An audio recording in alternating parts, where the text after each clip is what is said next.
Fans, Oriole fans, thank you for joining us this week on the Ravery Sports Podcast. For fans like me, like and subscribe to all of our social media content. So if you're out there watching this, thank you for watching us this morning now on YouTube, trying out some different times on Thursday morning. So watching us on our YouTube, on our Facebook, on our Twitch, on our Twitter page, definitely check it out, the Ravery Sports Podcast. We're going to all platforms as well. So definitely at the bottom of the screen, Genesis Notary Services /Facebook as well. Genesis Notary Services, definitely if you are in the Shenandoah Valley area, give us a call. Got a couple calls this week. Thank you very much. All of you out there that are looking for our notary services, definitely check it out. We'll stamp your documents with care. We will take care of you with Genesis Notary Services. RaverySports.company.site at the website. So definitely you can get Ray Lewis jersey like this one that I'm wearing there. The Ray jersey is there. So definitely check that out. Ray Lewis, all these Lamar Jackson, all these jerseys. Ray Lewis jerseys. This week we had Suggs and Yanda up for the Hall of Fame. Feeling a little nostalgic there for the Raven history. So RaverySports.company.site. Also, too, you can reach me on Facebook. Put in Charles Harris, Ravery Sports under Facebook Marketplace if you want to get some jerseys and stuff there. All right.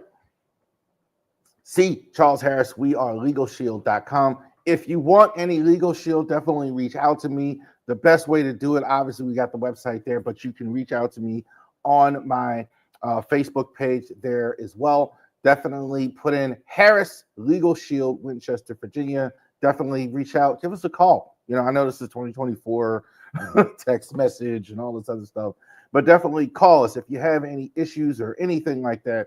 Definitely give us a call. Charles Harris at Harris Legal Shield there as well. Final video of 2024, our best of Baltimore 2024, Baltimore sports. We're going to talk Orioles, Ravens, Terps, etc. Who was the best of? Who would we are going to rank as the best of the year?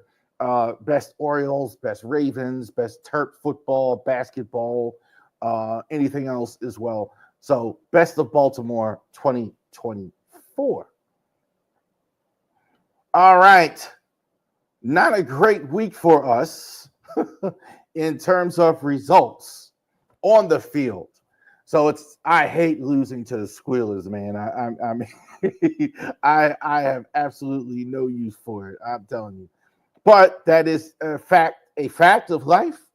Squealers were victorious in the former Heinz Field there, and let's go ahead and go over this game as well.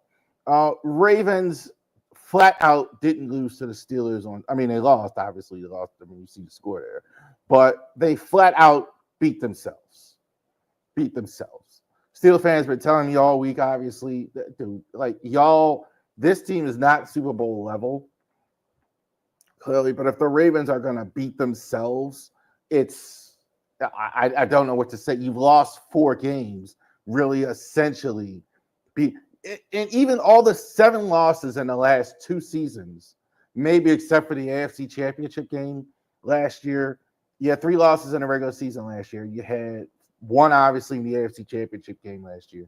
And I think probably all except for that one, and you could argue that one, the AFC Championship, you beat themselves. These are the type of losses that you've had this year with the Raiders, with the Chefs, with the Browns, and certainly in this one, just making too many mistakes. Lamar, I thought this was his worst game that he's played probably all season long. 16 to 33, under 50%, 207, one TD, one interception. I honestly didn't pay much attention to the record versus the Steelers. I think there is something to the fact that these teams in the division understand him more. Tomlin seems to have a beat on him. It does seem that way to me, where they seem to have a beat on the least what he's able to do. I think it's that, and it's I think the pass rush bugs him more than any other team. Usually Lamar Jackson, when he's playing out there on the field, can take the edge. That doesn't happen with Pittsburgh. He struggles to get the edge. The pass rush bugs him. I saw a lot of throws off target as a result. When he was throwing the running game, they has to go. He's going to run, but what you want to do with Lamar a lot of times is make him run in traffic. You don't want him to have all this space, do all these outside runs. So it seems like they really understood it as well. I do think, though, it was a lot of bad Ravens as well. Derrick Henry, 13 carries, 65 yards, not enough carries. That's just crazy. I don't know what to tell you. Every time we've lost, Derrick Henry, this is what it looks like: 13 carries. Give Derrick Henry 20 carries consistently. I don't know. I don't know what else to say at this point. When it seems like in this situation, a lot of Justice Hill and all this. Don't do that. Run the ball. I think that's as simple as I mean, anybody run the ball. Run the ball, especially if you have Lamar not having a great day. They seem to have a beat on Lamar or whatever. You give him more Derrick Henry. I mean, I think that was a case as well. Derrick Henry, however, did put the ball on the ground in this one. Not great overall for the receivers. Isaiah Likely was very good in this one. This is kind of what I see with him as well. He kind of performs well on bad days. I don't mean that as an insult, but he's kind of the safety valve. Like, there's nothing else is working, so we'll go with Isaiah Likely. I don't even mean that as an insult, but like that's kind of the way it felt. I'm getting blitzed. I can't get out. I can't get my receivers going. Well, I can go underneath to Isaiah Likely. Four reception, 75 yards, one touchdown. I think he also put the ball on the ground as well. So not good overall from Isaiah Likely as well. Adafi Owe finally showed up. 2.5 sacks in this one. He's just got to be more consistent getting home. He's had 7 sacks, but he's had basically in 2 games. he's had one. I think one game he had 3.5 sacks, and this one he had like 2.5 sacks, and then we haven't seen it as much. Got to be more consistent getting home. Adafi Owe is a phenomenal athlete, no question about it. But you got to be more consistent getting home if actually you're going to win games. So that's kind of the thing. Russell never does well against the Ravens. I wanted to talk more about that last week, but Russell never does well. Every time I see Russell against the Ravens, he never does well against the Ravens. Matter of fact, I think that's not even right. There, hold on. So Russell, I'm gonna take that out because he didn't get a TD. there was 5, I think it was 6 field goals, getting 18 points. He did have the one there in the end zone that was just a terrible throw that was picked off by Marlon Humphrey. He never does well against the Ravens. I don't think he did well in this one. I think like he had the one long pass to Pickens. I think that was about it for him. A lot of dink and dunk, a lot of underneath stuff. Ravens, I think, have him figured out. So as well, he at least is an upgrade over Justin Fields. They're able to move the ball some and did just enough. Najee Harris, I don't love Najee Harris. This is kind of like what I say about him. He's good, but he's a decent starter. I think like if you had I don't know how to put this. If he was on, like, let's say Buffalo or even here in Baltimore, like if you have a lot of guys around him and him, then that. But him being the focal point, he's not diverse enough. He doesn't really stop the. He doesn't really pass block well enough. 18 carries, 63 yards. They had him pretty much. I mean, they stopped the run. I mean, they did a little bit more than some teams are able to do against the Ravens run, but as well. Pickens as well, I think they had him well contained as well, except for the one real long pass that he was able to get deep. I mean, that's kind of Russell's thing, like the deep ball, getting that out there. That's probably was it as well, but they still weren't able to get the ball in the end zone. Could have been much worse. I thought the secondary moves that they made really helped a lot. Darius Washington now is going to be, according to John Harbaugh, the rest of the year, he's going to be your starting safety. Marcus Williams definitely on the bench. Eddie Jackson's role is going to be a lot less. Going to be a Darius as well. Kyle Hamilton in this one definitely playing more of a traditional safety role in this one. So we will see how that goes the rest of the year. They didn't give up 300 plus yards to Russell Wilson. So I guess that's an improvement. TJ Watt, I thought he one sack, but again, he was bothering the rush all day long. They had so much attention on him, for God's sake. I think that's why it wasn't worse. Watt's not having his best year, but he had sack. I think that's like 7.5 for him as well. So I think the defense really won the game. The defense has been winning for them all season long. Ravens beat themselves. Too many penalties in this one. Turning the ball over a lot. Turning the ball over several times. I think it was three turnovers. You had like 10 plus penalties in this one. You had an interception by Lamar, although that was more of a strip fumble. They call it a pick, but that was more of a strip fumble. But again, Tucker, oh gosh. I got nothing for you with Tucker. I got nothing for you with Justin Tucker. Justin Tucker's just not getting it done. Last year, the deep field goals, that's more common than what people think with kickers in a lot of cases. Some kickers just don't do as well with those 50-plus yards. This year, those are two kicks that he can make. I think one was 50 yards, but I think one was 49, 47. And I don't want to hear it about the holding. I don't want to hear it. I don't care.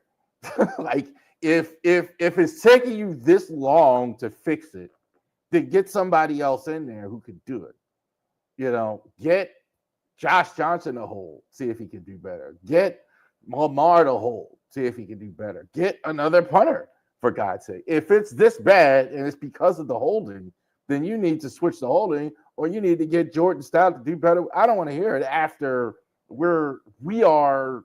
This is week 12. We're talking about. So I don't want to hear about the holding. That doesn't hold water with me. I don't want to hear that. All right. So 18-16, Squealers over the Ravens. Now we got a Monday Night Football. I have been looking forward to this one personally, not only just because they're brothers, but definitely the overlap of the two coaches is very interesting. It's these two coaches, obviously they're brothers, they're related. They're similar in a lot of ways. I mean, in terms of the way they manage a game, the way their philosophy is, the way it really is. I think even more now with Jim Harbaugh. Jim Harbaugh is more tolerant now, I think. More of a nicer guy, more of a guy, as a compliment. He used to be super intense all the time, but now he's, mellowing a bit. But his team still very well. Excellent discipline of this guy. This guy is really a good coach, really good as well. So we're going to have the Harbaugh Bowl on Monday. Lamar, 2086, still in the MVP conversation. Obviously dipped down, not so great against the Steelers. Look at that, though. 25 touchdowns and 3 interceptions. I barely even call that one an interception. Some of the interceptions, even those were tip balls. Lamar has been absolutely fantastic this year. I think he did lose some steam in the MVP race, but that's a week-to-week thing. He has a good game against the Chargers. I'm not worried about it. And I don't think he's honestly worried about the MVP, frankly. I think he's worried about how they're going to play in January and getting that right. Leading the league in rushing still is Derrick Henry. He's got a little bit more competition from Saquon, who's actually also tearing up the league in Philadelphia with that. So the Eagles are really playing well, and Derrick Henry, but it's obvious. Coach, get Derrick Henry the football. Get him the ball. Every time you run 20-plus times with Derrick Henry, you win the game. You're going to have to in this one. I know the other guy on the other side is going to run the ball. They never lose their identity. So I think that's what happens. I looked at it, and I was so pleasantly surprised. I will use that word. I can't remember looking at a list of receivers, the top 5 receivers in the league, yards per carry, reception yards. Zay Flowers is number 5, top 5 in the league, 727, 4 touchdowns. Zay Flowers, so happy for him in his progression. Definitely, it looks like barring injury, we're finally going to get a 1,000-yard guy at a receiver, maybe like 1,200, 13. I mean, he's having that type of season. Not as big a games the last 2 weeks, but definitely Zay Flowers, I think, certainly the best receiver on this field coming out on Sunday at the wide receiver as well. Andrews kind of in stride, but definitely not the focal point, likely as well. Good stuff, I think, from the wide receiving core this year as well. I don't think that was the problem on Sunday. They had some problems with the zone, but I think on this game, I think they'll do better. The secondary of the Chargers is not quite as good. I don't think is what we saw last week. Marlon Humphrey had another interception. I think easy. He's been their best. He's the guy taking the ball away. Well, Ravens defense, and we talked about at the beginning, like Terrell Suggs and the history of the Ravens defense. It's not just good defensive rankings, even though we've had good defensive rankings throughout the years, but taking the ball away, stealing it from the other team, getting the interception. The guy that's been doing that has been Marlon Humphreys. Brandon Stevens has excellent coverage. I've been taking the coverage, but Brandon Stevens doesn't really seem to find the ball well as well. So he can cover, but he doesn't find the football. Marlon Humphrey finds the football, making the change of Darius Washington, Kyle Hamilton in the secondary as well. Not really a great receiving core with the Chargers. So you shouldn't be giving up a lot, and the Chargers should run a lot in this one. They kind of stick to their identity. Justin Herbert, 2186, 13 TDs, 1 interception. Justin Herbert is physically the prototype quarterback in the NFL. Great deep ball, good decision making. To me, I think when nobody notices, and I saw it last year with him, he moves the offense kind of slow. But I think that's why Jim Harbaugh coming in was so great for him, because he can run the ball now, right? Doesn't have to take command. I think he has a little bit of trouble taking command of the offense. Things are real simplified and everything for him. So good start, I think, obviously, by Justin Herbert as well. We know this guy, right? J.K. Dobbins, former Raven, having an outstanding year. Also, Gus Edwards is there. He's kind of taken over, though, as the starter. 152 carries, 726, 6 TDs. I think J.K. Dobbins is not a surprise. He's doing this in a Greg Roman offense as well. Went there. They understand the product knowledge. Hey, look, they wanted guys they could get for on offense. They're not spending money on offense yet on these outstanding guys. You bring guys in who understand what's going on, understand the system, working with Greg Roman before running the ball, and he's having a great year. J.K. Dobbins is an outstanding running back. I mean, if he's healthy, he can make people miss in the open field. He can run with power as long as he can stay healthy. Love his confidence. He's always having as well. Loves to play football. I think it's hard not to like J.K. Dobbins as a runner. I think this guy, is the second coming of Ed McCaffrey, with all due respect to Christian McCaffrey, his actual son. But in terms of the receiver, I knew what people were going to do with him being a wide receiver, say that he was intermediate guy or a slot guy or whatever. I saw a lot of that. Ed McCaffrey was a guy who was an outside receiver. He was a good, solid home run hitter at times, and I think you see that with Ladd McConkey. I don't know if he's a top flight number one NFL receiver yet, but he's certainly getting the catches. I think they surprised some people in the draft. I thought maybe they would take a receiver. They would look at Roma Dunze, or they had a shot to take Malik Neighbors. They opted for the tackle to shore that up. Joe Alt's been great for them. And also, too, there was a lot of good receivers. And I think Ladd McConkey was a guy I think the Ravens might have been looking at the 30 spot. He went all the way to the second round, and it's worked out for them as well. So I think, though, their identity is running the ball. Anyway, that's the thing. They want to establish their identity running the football and then go build and enhance that. So I like what they're doing there with the Chargers. Tuli Tuipulotu. I think I messed that up. So you know probably the names Joey Bosa and Khalil Mack. Get to know this one. This guy all over the field.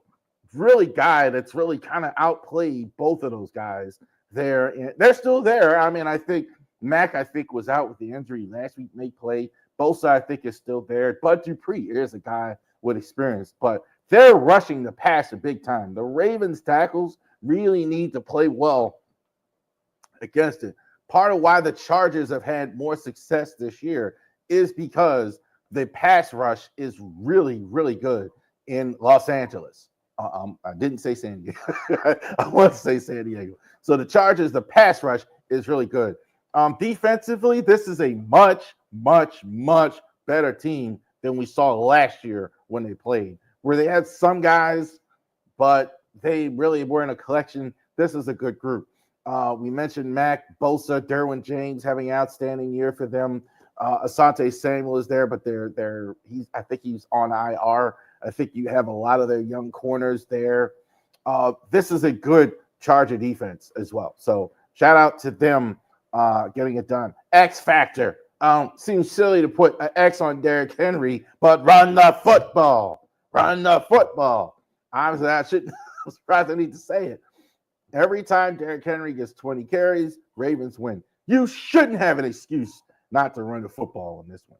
I see this a lot, not just with the Ravens, but in football in general, the last several years, where teams almost forget to run. They almost forget to do it, even in situations where it's obvious. Run the football. Get the ball on the ground and get that squared away. Darius Washington as well. How good is Darius as well? Darius is going to be the starter on offense, on defense, going forward, right next to Kyle Hamilton. May see some Marcus Williams, but it's going to be his job. And he deserves the opportunity. I think the secondary struggled, even though the Ravens have had success against Russell. I think this is a good time to go ahead and see and test it out and see how well they do as well. I think, though, the die has been cast. Marcus is not going to be back next year. I think the die has been cast. I think Darius is going to go ahead and get every opportunity to go ahead. Let's see how he can sustain it. Let's see how he can do as well. Eddie Jackson hasn't been cut that I saw, but he's definitely not in favor at the very least. So Ravens should win this game. I would say if you lose here, you be a little concerned. Be a little concerned because you're not. This is a team you should understand a lot of this thing. Former defensive coordinator, you have familiarity with them. So really interesting to see how Lamar bounces back too. That's kind of interesting. I almost said Lamar Jackson for X Factor, but interesting to see how they factor in. But I think Ravens actually win this game 28-10. I think they win convincingly in this one. I think the Chargers offense, I don't know if you have enough offense in this one. I think the Ravens do a good job stopping the run. They have They've had a good run game this year in Los Angeles, but it's not. They don't have a stud. I think the Ravens do well in this one, but I'm a little worried because they didn't play well last week. All right. So let's get to the larger NFL content as well. A lot of good games last week.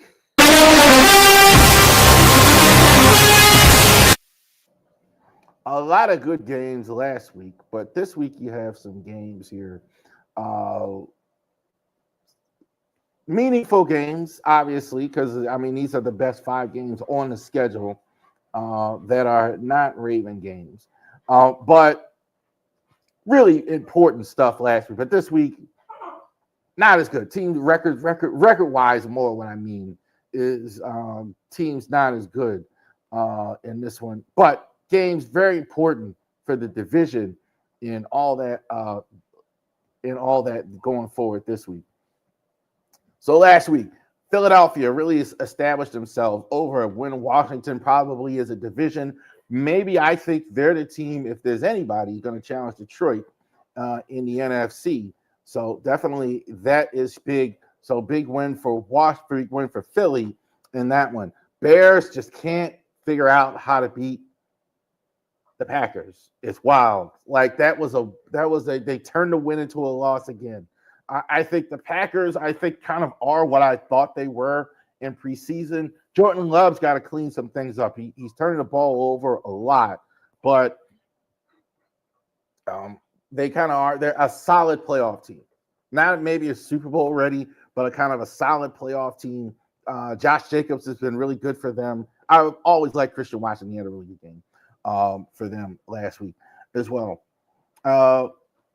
Atlanta and Denver. I'm not shocked by Bo Nix's success. I think this was a guy, he's working with Sean Payton. Sean Payton has embraced this idea. I think he got rid of Russell, hoping that he could develop a Bo Nix, and I certainly think they're ahead of schedule. So I don't think there's any question about the job. He had like 300 yards passing as well. So shout out to him. I don't think they're doing this now without any money from the cap as well. So they got to be pleased as well. Atlanta, kind of another team, kind of is what I thought they were. They were maybe they're a playoff team in that division, but they are not any more than that. They might win that division. Concern now for the Niners. Niners are now 5-5. They did lose to Seattle. They're just not the same. They're just not the same. We're talking about the Niners. They're just not the same. They just don't. They're just not the same team. They're just not. I don't know what it. You could kind of see it. That something's missing. Defense just kind of. It's not like any one thing though. It's kind of like a cumulative thing with them. So that's very. But you can see it. Seattle kind of. Seattle is a good win for them. I think this division is going to be 4 to the post. The Niners still have a shot to win it. The Seahawks, I think, definitely have a shot to win it. All 3 teams. Arizona is really good, so we're going to talk about them this week as well. And KC over and Buffalo over KC. No surprise. Not to me. I think Buffalo, is outstanding. Their offense is better than I thought it was going to be this year. I think they've actually had an easier lane in their division. I think that's true too, because the Jets have just went down. But I think they're no surprise. KC, I think they're a little off on offense. I think they're kind of getting a pass a little bit. They should be better with some of the stuff they have. They have problems with their tackles. I would say that's kind of doesn't show up often enough. I think that's not mentioned with their offense. They're getting their tackles. I mean, they're outstanding on guard to guard. Their tackles are a problem. Like I guess a good defense like Buffalo got exposed. So let's go ahead and get it squared away. Packer. Oh, I'm sorry. Oh, goodness. All right. So we got the right graphic now. Vikings and the Bears. So we got that squared away. So the Vikings this week. Vikings, I think, are amongst the best teams in the NFC. I don't think there's any question about it. Defensively, I think they're very, very good. all season. They've only lost 2 games. I think they lost to the Lions. I forget the other team. So they've been really good all season long. I'm starting to buy, obviously, at this point. I mean, if a team is 8, I mean, at some point, you got to start buying that. They're only winning games here. The Bears, I think, looked good last week, despite the loss. I think like they don't find ways to win games yet, though. I think that's something to do. Everybody's killing Matt Eberflus, but it has something to do with the fact that they're still kind of young. I think like a team, they haven't had a lot of wins. I think there is a skill to finding a way to win as well. I do think Packers win this game. I think this will probably be it for the Bears in terms of that. I think, though, there are reasons to be encouraged in Chicago, but I don't think I think the Vikings, I'm kind of sold more on the Vikings and everything they've done this year. So I'm taking Vikings should win this one as well.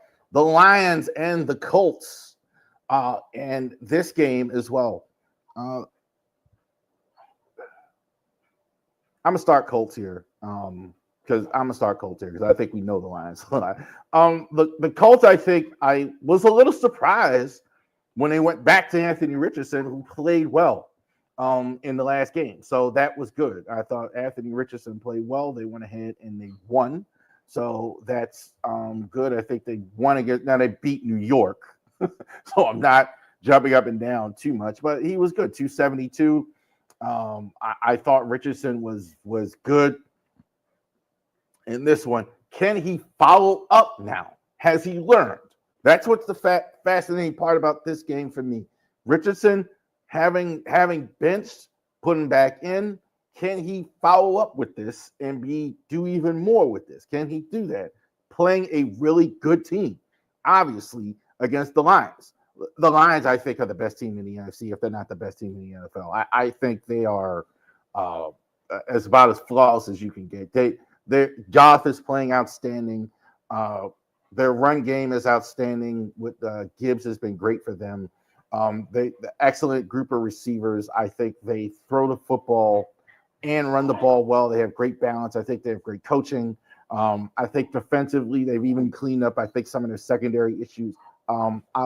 They destroy the Jags.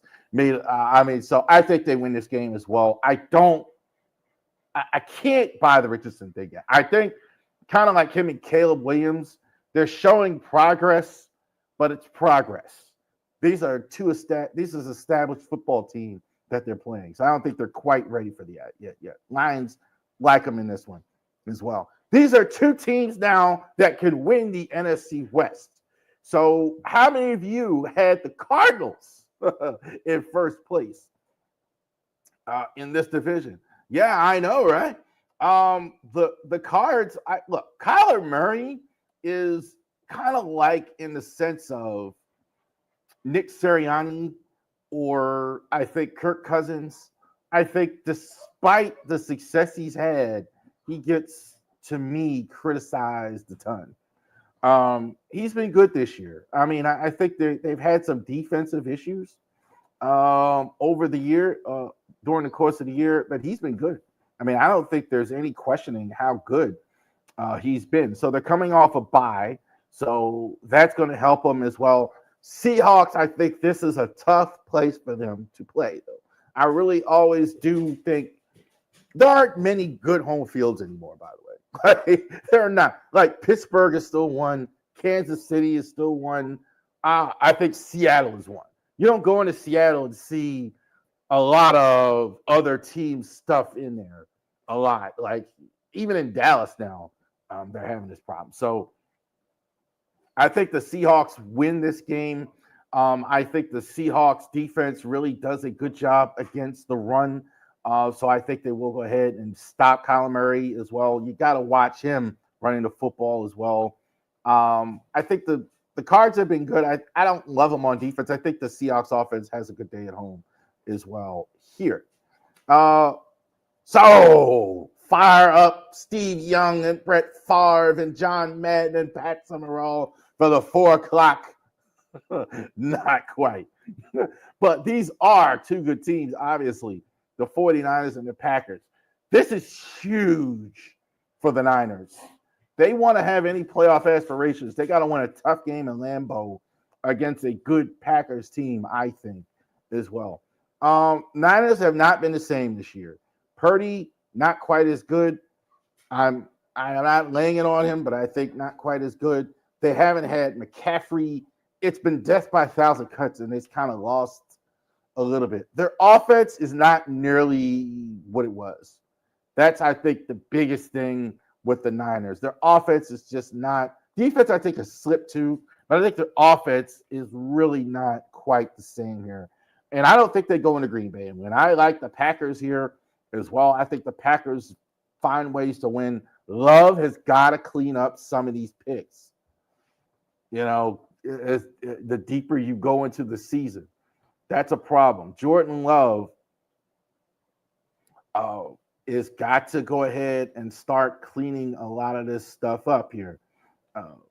What's the stat line? How many interceptions has he? I think he's had like one in each game as well. I think he's got 11 picks. That ain't no. He's gonna have to clean something up if you're gonna go deep and you're gonna playoffs. But I like the Packers here in this game as well over the Niners. And the Monday night game might be the best game of the weekend. I think the Eagles, I think, are the best team this side of the Lions in the NFC. And the Rams, I think, are ascending. I think the Rams may be getting healthy at the right time. They have done a lot of good things this season when healthy. I think they're getting healthy, and I think they win this game over the Eagles. I think the Eagles are kind of due to lose one as good as they've been. I think, though, I like Stafford to score. I think they know how to score in this one. Their defense is getting clearly better. The secondary is a weak spot. The thing with Stafford, he's old school in the fact he throws the ball deep a lot. I think that's the area where the Eagles have problems still. Like a lot of teams don't, but I think Stafford has great accuracy deep. I do like the Rams in this game. There you go.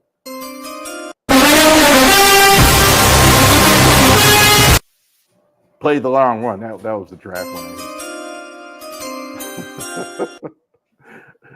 That's the Niners. They lose that game. They're going to be on the clock, not in the playoffs. All right, so let's go ahead. All the games. Check that out this weekend. Quick segments here before we get to the Orioles. Yeah. Maryland 31-17. I'm sorry, Rutgers 31-17 over the Maryland Terps. I don't know what more I got for you with Maryland this year. There's a couple of things. On offense, I think the Terps have some offense. I think Billy Edwards, the problem is Billy Edwards is not a Tulia Tagovailoa by a long shot. I think he's good. And I don't want to be too hard because he's good at times. I think he's good a lot of the time, but he's not consistent. It's not a guy you can count on that every week. He has a couple duds here and there. He had one, a terrible one a few weeks ago. So Billy Edwards, I think, is a solid QB. I think he's definitely got a solid receiving core. I think Ty Felton is up for the Blitnikoff Award, so he was outstanding this season. So there's no question about that. That he has got good receivers. The line is okay-ish. Starters are good, no depth. Running backs, I think Hemby, I've seen enough. I mean, he's kind of like Billy, like he's good at times, but not consistent enough. And the problem is their defense didn't get any better. They have a lot of bend but don't break philosophy there, and it's not working. The corners are just not good. They're getting creamed out there on those edges. And there's no Bo Braid on their offense to go ahead and really help them out like they had last year. Glendon Miller is pretty good. Ruben Hippolyte is decent. And they're giving up too many points in these games, and their offense really can't match it. It did in the USC game, but that's the last one that they actually won.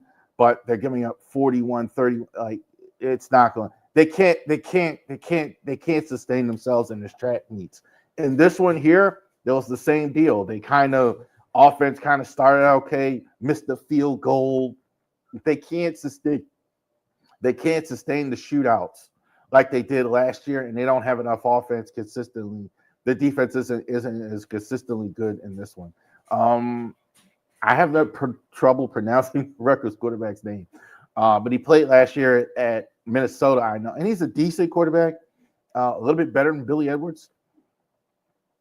I think they definitely have an outstanding running back. Mugwai, I think, is fantastic. I think that was the problem, but they don't. The Terps just can't keep up, so they're not going to a bowl this year. I don't think. They got to win their last two games against Iowa and Penn State. I don't see it. We'll keep up with it. Obviously, I think there might be some heat on Mike Locksley too after this. I think he probably stays, but I think this is a disappointing season for a lot of the Terp football fans. Maryland basketball Terps. I don't know what to say about the Terps basketball here at the start. I think they've been fantastic here at the start. So close to winning against Marquette a couple nights ago. So they are Marquette's a ranked team. I think the thing with the Terps is one, the offensive problems and all that. Forget that. They are scoring a ton of points. I mean, that game against Canisius the other night was pro against semi-pro. Like that was, I think it was, what was it? 69-14 or something at one point. It was crazy how one-sided that was. They could score. Julian Reese could score. Derek Queen's obviously a good scorer. Rodney Rice has been inserted. Starting lineup has been served. Jake Gillespie. They have offense now. They could shoot. Last year it was tough to see how they could shoot. Why did they lose the game against Marquette? The only concern I have with the Terps overall is that the Terps don't have a Cam Jones on the team like Marquette did.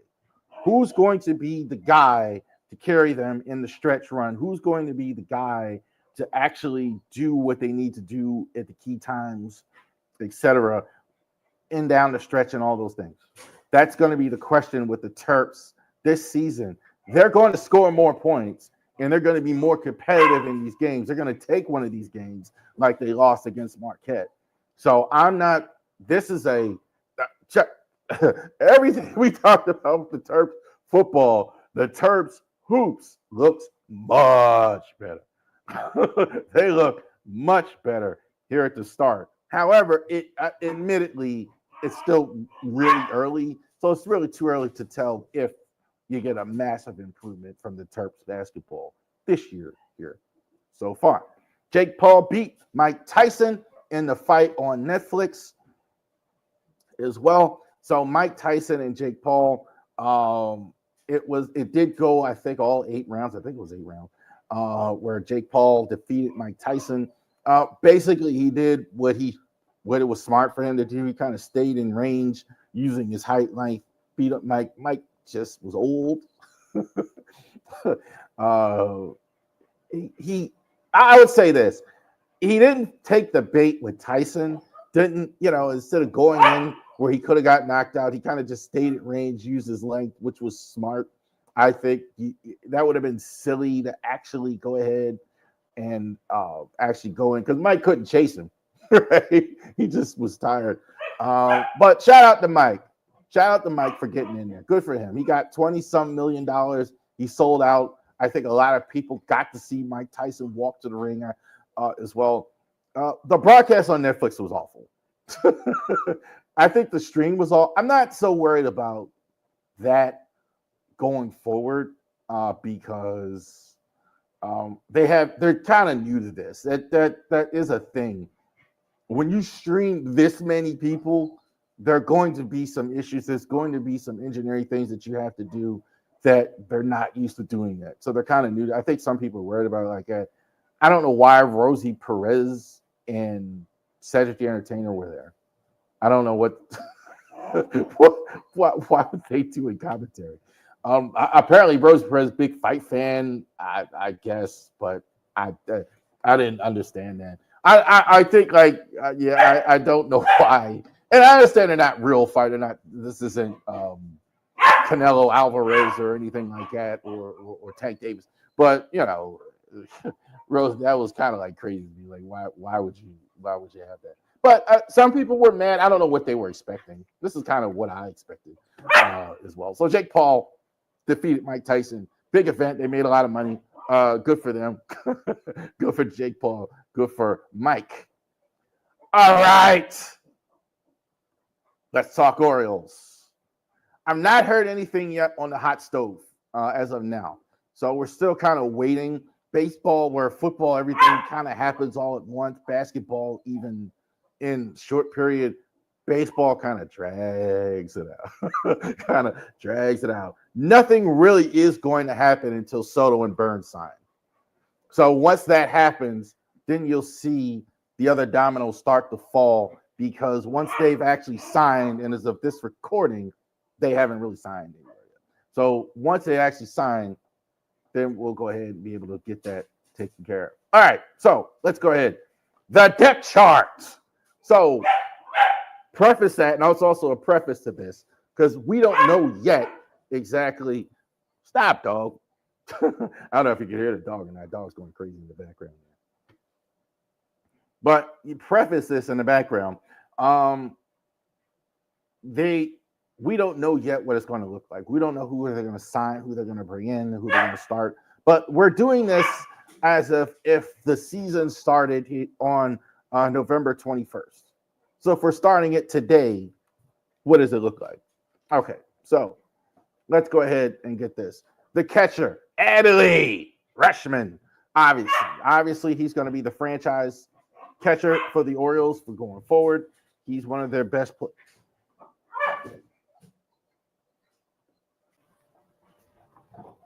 No. All right. Sorry about that. Dog was just making all that noise. Good concert. All right. So Adley is going to go ahead and start. Are they going to get an extension done for Adley in the offseason? That's the key. Is it going to happen? If we finally get him. A lot of the stuff hearing that they're going to spend money. They're in on Max Fried, etc. But the Adley extension, the Gunnar extension, I think is huge. I think that's the start to actually getting a guy for multiple years as well. Rene Pinto, guy played for the Rays the last few years. Played for the Tampa Bay Rays the last few years. They picked him up on waivers. So right now he's your backup catcher. Interesting to see what happens with Sam Basayo as well. That's going to be an X factor here as well. I'm interested to see if you keep him in AAA. You're going to use him as a trade piece. Are you going to bring him up? Or what's going to happen? Are you going to sit him on the bench? My guess is he starts in Norfolk, even though I believe he's probably ready. But they're not going to rush it, I don't think, as well. There is a chance he stays in Norfolk all year for a lot of the year. Because they have to figure that out. And does he stay at catcher, not first as well? Here's at first. Mountie, them moving the fences back, I thought about Mountie right away. They're moving the fences in Camden Yards up a little bit. The guy who I think with the loss of that, who was most affected, was Ryan Mountcastle. Power was down. So that maybe tells me that they're interested in keeping Mountie around, because he was the guy that was the most affected by the fact that with the fences. So I don't know if that was a coincidence or not. We'll find that out. Emmanuel Rivera was on the roster last year. Utility guy. He's still there as well at first base. I think he'll be a backup first or third as of now. I think he'll certainly be in the competition for it. They bring anybody else in. Ryan O'Hearn, they picked up the option. He's going to DH again. I think you're going to see a lot of what you saw last year from Ryan O'Hearn this year. I think he may have some more competition for the spot. Is Jackson Holiday going to start at second? That's another one. Differing opinions on this, I do think so. I do think Jackson is going to be given every opportunity to start at second base at the start of the year. I'd be surprised if anything else happened. There is a possibility of him getting sent down, I think, if he's not good in spring. I think this will be legitimately where he needs to be good in spring and look at him, and they're going to be tracking his progress in the offseason and to see. But I do think it'll be there. Ramon Urias, I don't think they're getting rid of him. I think they're kind of like that's kind of – I see their philosophy is to be non-committal, as silly as that sounds, but they kind of don't want to commit to anything, so they kind of keep guys like O'Hearn and things like that. It's they don't want – if they get rid of him, then they have to put – they'd rather just let it play out naturally and have 5 guys or 3 guys in the spot as well. But I think Urias, who I think will be there. You're going to see his name in a couple spots. Third base, I think Jordan Westberg absolutely has earned it. I think he's absolutely earned it, the starting job at third base. I think Urias, factors in. Kobe Mayo, I don't know what they're going to do with him either. I think in the long term, they want Kobe Mayo to play third base. But I don't think he's very good at third base. I think he really needs to work on his defense as good as he has shown in the minors on offense. I think his work. I'm not worried about his hitting. He didn't hit very well when he started up last year. I'm not worried about that. I think he'll get that right. I think Basayo and Mayo factor in 2025. I'm kind of thinking they're going to start at Norfolk. I don't think there's a spot, especially with there not being an obvious spot for them. So I think they're just going to give the speech of, hey, we're going to wait, and play out. We got, see if they can get a trade or something. I do think Mayo definitely factors into their future plans a lot. I do think I think at least at one point they want Mayo to start at third base. Gunnar, are you going to get the extension done here? Gunnar, I think, is going to be one of the franchise players going forward, one of the best players in the American League. I don't love him as short. I wish they would move him to third, but they're not going to do that. If Gunnar wants to play short, they're not going to do that.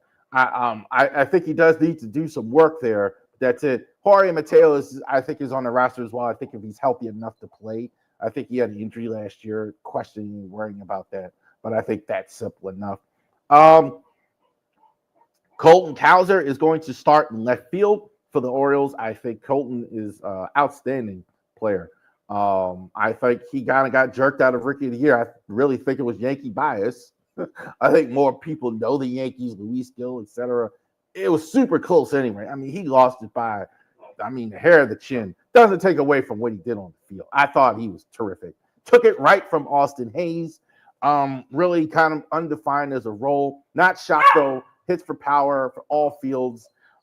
Just got to bring his average up. He's going to be a left fielder next year. Cedric Mullins is going to start in center. Cedric, I think there was a chance.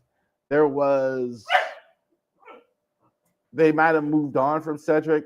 I think the second half of the year did save him. I think he was really good at the end of last year. He's one of the best, really one of the better offensive players again towards the end for whatever that's worth. I mean, even when they were struggling, Cedric really kind of pulled himself up, and he's terrific defensively. Terrific center fielder in the field. That has not changed as well. Daz Cameron was picked up from the Sacramento, Oakland, whatever they want to call themselves, Athletics. I could see him as a backup. I think that's a little too early to tell. I think he was a body they picked up. Him and Pinto, we don't know yet. They don't know what they're going to do as far as spring training. They'll bring up guys. But that's the name there right now. I think he might have a role. Heston Kjerstad is the presumptive guy in right field. I think they are going to look at somebody in this spot.